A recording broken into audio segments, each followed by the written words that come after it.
গোলকগঞ্জৰ এটা ভগ্ন কালভাৰ্টে জলাকলা খুৱাইছে কেইবাখনো গাঁৱৰ ৰাইজক। ভগ্ন কালভাৰ্ট মেৰামতি নকৰিলে ভোট বৰ্জন কৰাৰ হুংকাৰ প্ৰদান কৰিছে ৰাইজে। গোলকগঞ্জ সমষ্টিৰ অন্তৰ্গত কৈমাৰী ৰঘুনাথ কুৰাৰ পাৰৰ এটা ভগ্ন জৰাজীৰ্ণ কালভাৰ্টে জমৰ যাতনা ভোগাইছে গাঁৱৰ ৰাইজক। জানিব পৰা মতে মণ্ডল চাৰিআলি বজাৰৰ পৰা কঁঠালতলী ঘাটপাৰ সংযোগী ৰাস্তাৰ ৰঘুনাথ কুৰাৰ পাৰৰ কালভাৰ্টটো আজি প্ৰায় ৩ বছৰৰ আগতে বানপানীয়ে উটুৱাই লৈ যোৱাৰ ফলত ৫-৬খন গাঁও ৰাইজে অহা যোৱা কৰাত ব্যাপক হাৰাশাস্তিৰ সন্মুখীন হৈ আহিছে। স্থানীয় নেতা তথা বিধায়কক বাৰে বাৰে আবেদন নিবেদন কৰাৰ পাছতো কোনো ধৰণৰ গুৰুত্ব প্ৰদান নকৰাত গাঁৱৰ ৰাইজে আগন্তুক নিৰ্বাচনত ভোট বৰ্জনৰ হুংকাৰ প্ৰদান কৰিছে। বৰ্তমান উপায়ন্তৰ হৈ ৰাইজেই ঘৰে ঘৰে গৈ বাঁহ কালেকশ্যন কৰি নিজৰ বাঁহৰ দলং বনাই অহা যোৱা কৰাৰ ব্যৱস্থা গ্ৰহণ কৰিছে। উল্লেখযোগ্য যে স্থানীয় বিধায়কক বাৰে বাৰে আবেদন নিবেদন কৰাৰ পাছতো বৰ্তমান পৰ্যন্ত ভগ্ন কালভাৰ্টটো মেৰামতি নকৰাত গাঁৱৰ ৰাইজ এক প্ৰকাৰ ক্ষুব্ধ হোৱা পৰিলক্ষিত হৈছে। নাম হৈছে কৈমাৰী পাৰ্ট 2 আৰু এইখনে 4খন গাঁও কানেক্ট কৰিছে এই ৰাস্তাটো। তো চৰকাৰৰ পৰা আমি কোনো সঁহাৰি নাপাই নিজে এই যিবিলাক স্থানীয় মানুহ আছে সকলোৱে মিলিয়ে নিজে লাগি কিনে কামটো মেৰামতি কৰি আছে। তো এইটো আমাৰ বহুত অসুবিধা হৈছে আৰু যদি বৰষুণ হয় তেতিয়া আৰু বেয়া পৰিস্থিতি হয়। ইয়াৰ স্কুলৰ ল'ৰা ছোৱালী এই ৰাস্তা দি স্কুল যায়, কিবা মেডিকেলৰ যদি কিবা প্ৰব্লেম থাকে, আমাৰ এইফালে যদি গাঁৱৰ মানুহৰ যদি কিবা প্ৰব্লেম হয়, এখন এম্বুলেঞ্চ ইয়াত সোমাব নোৱাৰে। তো মেইন কাৰণটো হ'ল এই ৰাস্তাটো আৰু এই যিখিনি আপোনালোকে কালপাট চাইছে, এইটো কালপাট আছিলে এটা সময়ত, কিন্তু কামটো মানে এনেকুৱা কাম কৰিছে 1 বছৰৰ ভিতৰত কালপাট ভাঙি কিনে আমাৰ নিজে বাঁহেৰে এইটো মেৰামত কৰিবলগীয়া হৈছে। আৰু মই এটা কথা চৰকাৰক ক'ব বিচাৰিছোঁ, এইটো যদি ঠিক নহয় তেনেহ'লে আমি নেক্সট টাইম আমি চবেই মিলি ইয়াতে ভোট বৰ্জন কৰিম বুলি আমি এটা মানে কি কৰিম সিদ্ধান্ত লৈছোঁ। তাৰমানে মই ৰাইজে কালেকশ্যন কৰি পেলাই বনাই আছোঁ।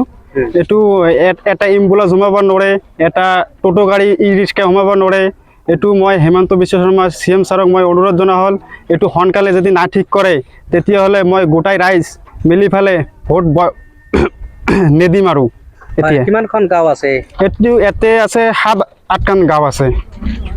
হয়, এতিয়া আপোনালোকে 7-8খন গাঁৱে এইখন কালভাৰ্ট নহ'লে কি কৰিব? ভোট বৰ্জন কৰিব। ভোট বৰ্জন কৰিম, এইটো আমাৰ অনুৰোধ।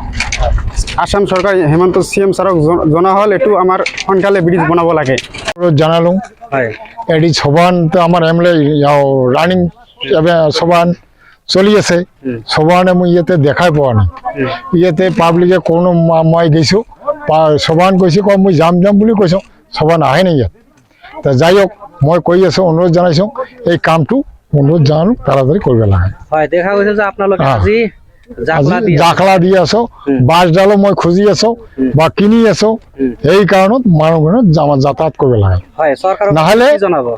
নহ'লে যদি ইয়াতে নাহে নহ'লে মই ভোট বৰ্জন কৰিম। ছাৰ, মই কৈ আছোঁ আমাৰ কৈমাৰী পাৰ্ট 2 যে আমাৰ ৰঘুনাথ কুৰা পাৰ বুলি কৈ আছে, সেই ৰাস্তাটো আজি 3 বছৰ হ'ল ভাঙি গৈছে। আমাৰ MLA চৰকাৰৰ ঘৰতো হৈছোঁ, অশ্বিনী চৰকাৰৰ ঘৰতো দিছোঁ। এতিয়া এই ৰাস্তাটোৰ কিবা মেৰামতি কৰাৰ জন্য সেইটো দায়িত্ব লোৱা নাই। দেখা গৈছে যে আপোনালোকে আজি বাঁহেৰে মেৰামতি কৰি আছোঁ, মানে কালেকশ্যন কৰি পেলাই যে ৰাইজেতে নিজৰ পইচা টোটোৱালাতে লৈছোঁ বা আৰু বেলেগ মানুহতে লৈছোঁ, বাইকেলতে লৈছোঁ, লৈ পেলাই মই বাঁহ কিনি পেলাই নিজে কাম কৰি আছোঁ। আজি কাম ফেলে মই নিজে কাম কৰি আছোঁ। আজি প্ৰতিনিধিৰ আপোনালোকে কৈছিল নেকি? না এইটো কোৱা নাই যে কৈছে বোলে মই কৰিম, কৰি আছে বোলে 2 বছৰ হৈ যায়, এতিয়াও কৰি আছে, কোনো দায়িত্বই নোৱা নাই। খালি কয় হ'ব এই ৰাস্তাটো কৰি দিম, মই চেংচন কৰিব নালাগে। যদি এইটো ৰাস্তা যদি কিবা চৰকাৰী দায়িত্ব নানায়, তে পিছত আমাৰ গোটাখানে মিলি ভোটেৰ জন্য আমি একটা ভোট বৰ্জন কৰা বলে আলোচনা কৰি আছে।